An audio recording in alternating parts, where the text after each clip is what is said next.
things Halloween. This is hauntformer, and it's time for my review of the new Scream movie. That's right. I'm back. Back to talk about Scream. No, not that Scream. This Scream. It's not a remake. It's not a sequel. It's a requel. It's, well, let's talk about it. Scream 2022 is the long-anticipated 5th Scream film installment. We had a few television shows here and there, but I don't count those. We're talking about the movies here. That's what Scream is all about, the movies. It is helmed by Tyler Gillette and Matt Biatelli-Olfen. The creative crew and the writers, I'm pretty sure, are from Ready or Not. The film that was about that killer game of hide and seek, if you remember a few years ago, I think 2019 is when that movie came out. It was a good movie. It was a fun movie, and then not too long after that, they announced that the creative team behind Ready or Not was going to take on the helm of Scream after the unfortunate passing of the late, great Wes Craven. If you didn't, this is going to be a spoiler for that video, but I assume you don't really care at this point. A few months back, I did a video discussing my favorite horror franchises. And it included the likes of Saw, Halloween, Friday the 13th, but at the very top was Scream, who beat them all. Scream is a unique horror franchise. It doesn't have a ton of installments, and it is a different vibe than all of the rest. It mixes horror and comedy. It has a lot of meta pokes at the horror genre and the tropes that defined it. The first 2 installments and the third were written by Kevin Williamson, who came back to produce this new film. And like I said, with the passing of Wes Craven, that was a different mix-up for me. When you mix that with the fact that this movie came out in January of all times, usually the graveyard shift for movies, like where they send movies to die, I think it was a little understandable that a lot of fans, including myself, were scared for this new movie. I'll make this analogy, I don't know if you'll quite get it, but I'm a big fan of the Men in Black movies, the original trilogy, I should say. And when that new one, the one that shall not be named, came out, international, it didn't ruin the originals, but it kind of ruined the brand, you know what I mean? Like, it brought the entire brand down a notch because it was one of those films now. And I was worried that Scream was going to have that too. I know we had the television show, which was hit or miss, but that's on the small screen, and Scream doesn't work in that medium. It works for movies, 1.5 to 2 hour movies. And I am happy to say that I really enjoyed this new installment of Scream. I was expecting it to either be good or a big pile of crap, frankly, and I was scared for the latter because this is a franchise that is near and dear to me, my favorite horror franchise, and I really didn't want to have to say, I love all the Scream movies except Scream 2022. But I can say I enjoy all the Scream movies still. There's a lot I can talk about with this movie. I'm going to avoid spoilers because I think it's better that you go into it blind. But maybe I will have a spoiler section towards the end where I can talk about some of those elements after you see the movie. Because this is an initial review. My opinions very well could and probably will change after repeat viewings of Scream. That works for a lot of movies too, in general. Don't base it off your first gut reaction, but go back, experience the film again, because this movie for me was kind of like going to see the new Spider-Man movie. If you saw the new Spider-Man movie, Far From Home, or No Way Home, whatever, same difference. It had a lot of fan service in it, and it got your excitement and your blood pumping for the stuff that you want to see. This movie had a lot of throwbacks and homages to the original Scream. All of the sequels, really, but specifically the original Scream. It had a lot of nods to that, and it talks about the rules of these new requels, which I thought was really clever of this movie. They talked about the new Halloween series, they talked about how to not reboot franchises like with Ghostbusters, and I like that commentary that pops in throughout these Scream movies. I also really enjoyed how they contrast Scream, or in the case of the Scream universe, Stab, which is basically Scream, how they contrast Scream and Stab with kind of the, I don't know what you want to call them, elite, more mature horror films. They have a name for it. Dang, am I really going to forget it in this video? Man, that sucks. Movies like The Babadook, Hereditary, elevated horror is what it's called. Thank you. And The Witch. Movies like those, which are like art movies but also horror films, are getting pretty popular now. And obviously, as a horror fan, I don't have a problem with those movies. I enjoy them a lot. But there is a difference, and they make fun of that like the characters in the movie, they watch like The Babadook and The Witch and stuff. But Stab and Scream are not like those. They're not deep. They're not Jordan Peele type of like make you think about life and existentialism. They're slasher movies. They're a guy in a mask with a knife. And that was kind of my criticism with people who were really bashing the new Halloween movie. What do you want it to be? It's a guy in a mask with a knife. This is what it's always been. This is what this subgenre has been. And so, Scream takes it right back to the basics. Very much so. Lots of homages and throwbacks. Essentially, you have this girl. I can't think of her name off the top of my head. She has, again, I'm going to dance around spoilers here. She has a connection to a former, they call them legacy characters, kind of the characters from the original. She has a connection there, and this kind of tragedy gets brought back to the present, and she has to get help from other legacy characters to stop the killer, or killers, because in Scream, most of the time it's more than one. And the tagline is, it's always someone you know. So, going in, I had certain expectations, a lot of which were met, some that weren't. There was a character, a legacy character, that I thought was going to be brought back, and I was really excited for this person to come back, and they never did. And obviously it was a little disappointing when that didn't happen. Obviously, I can't expect the movie to do what I want it to do, and it was a very clever movie, a very smart, well-written movie overall. There were a few moments of long exposition that I think could have been trimmed up a tad. There were a few character revelations that I think weren't as powerful as they could have been. Particularly when we get to our third act, there are a few revelations made where I'm like, this I understand, this I don't quite get. And again, I can go more into that when I talk about spoilers, but to be vague, there were some things that I thought could have been a stronger punch. But it doesn't mean the movie was bad, necessarily. I've heard some criticism from fans saying that this movie is a bit too meta. And while it does really have a heavy hand in that commentary, I didn't mind it because the Scream movies have always been meta. It's not like this is a franchise that hasn't done that. If this was in Halloween, different story. This is Scream. This is how it's always been.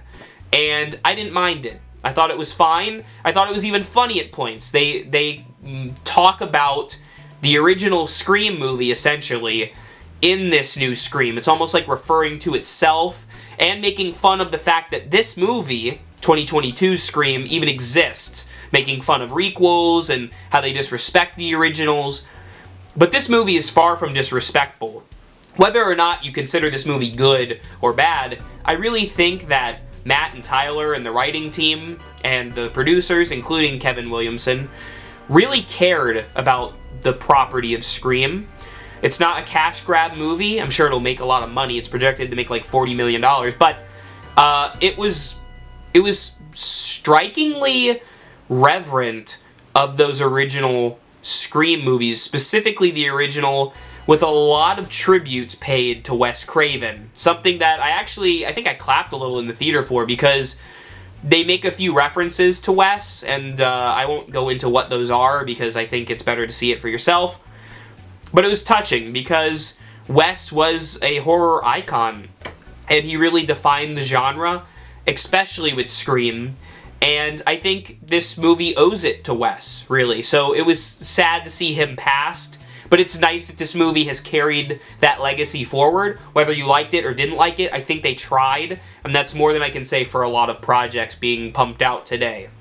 Like Star Wars, for example.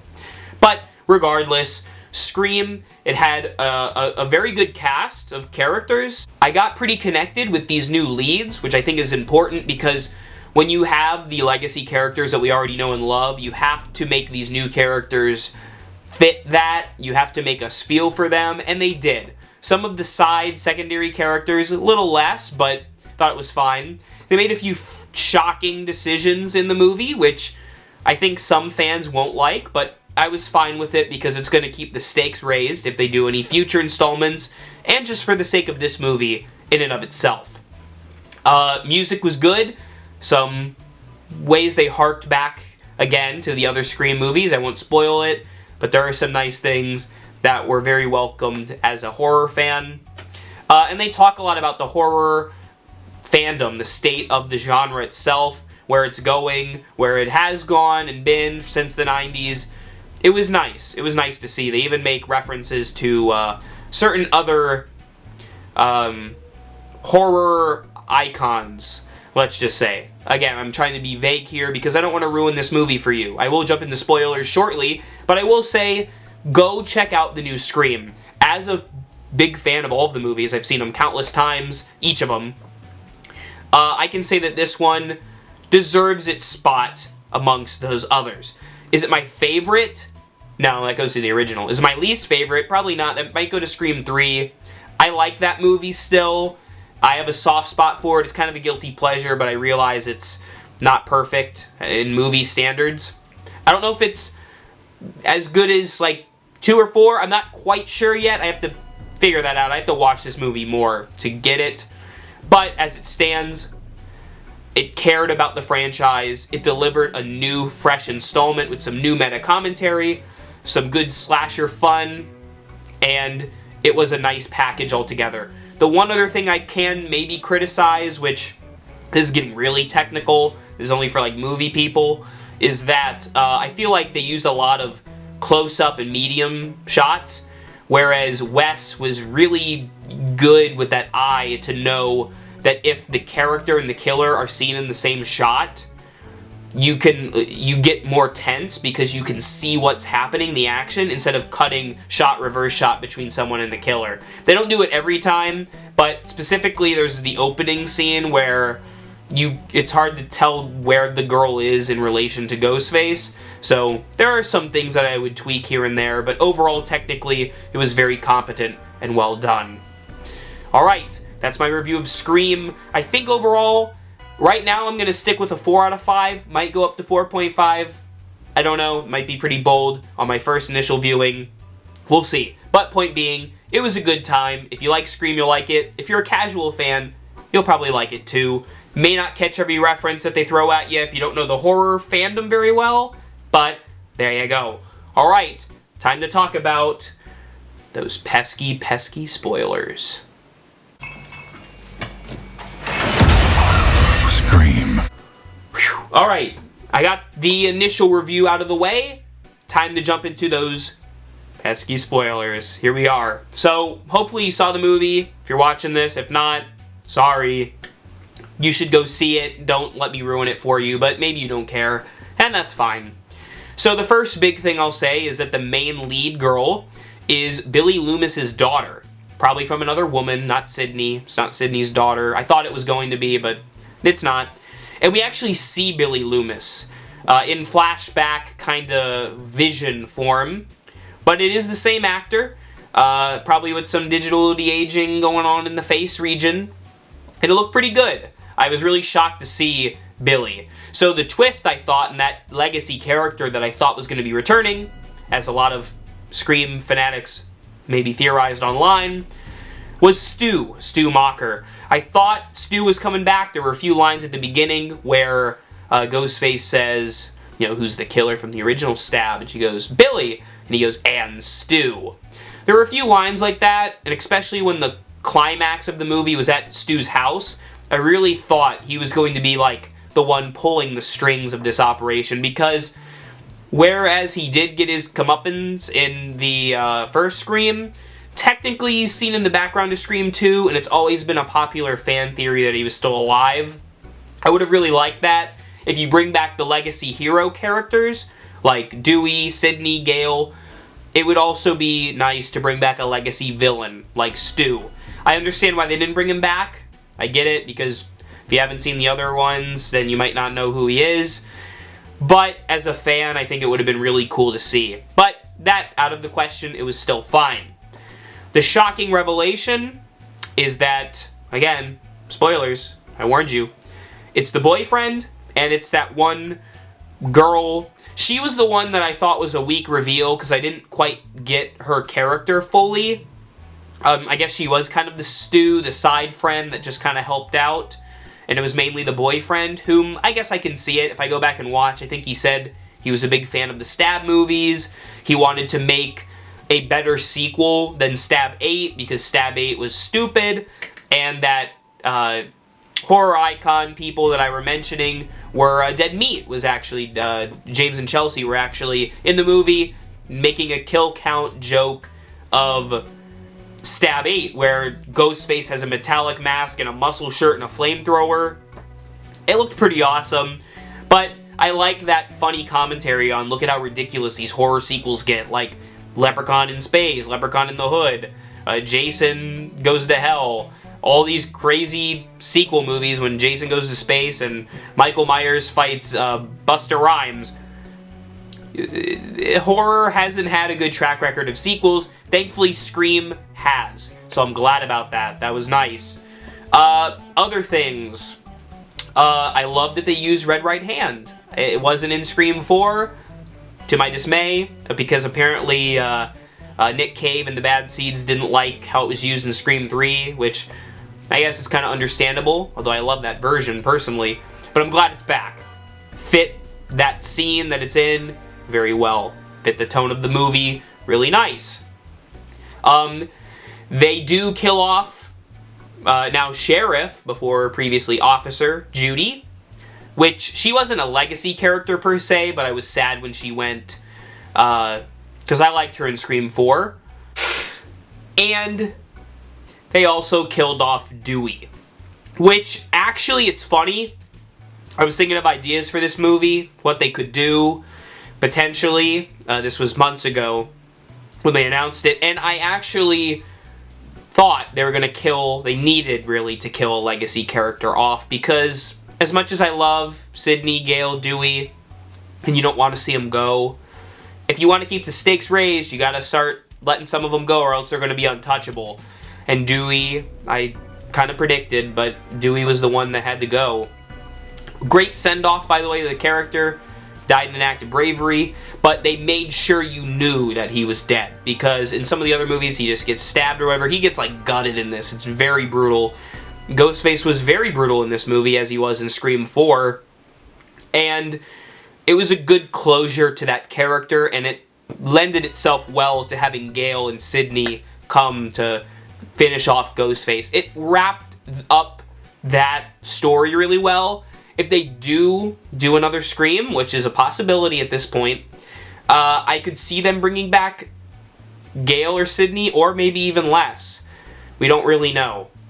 It's hard to say, but I do think this movie wrapped it up really well, with Gale deciding not to write a new book about it, so that way can't restart over, because all these killers wanted was for the story to get out so that they could make another movie about it, but that wouldn't happen if Gale doesn't write the book, in theory anyways, which I liked that she changed her mind on that. It was a nice little character thing they added for Gale. Overall, I had a blast with the new Scream movie. Like I said, kind of sad that they didn't have Stu, but I loved all the references to the previous movies and to Wes. The scene where they all do a cheers to Wes, who was a character named Wes Haven in the movie.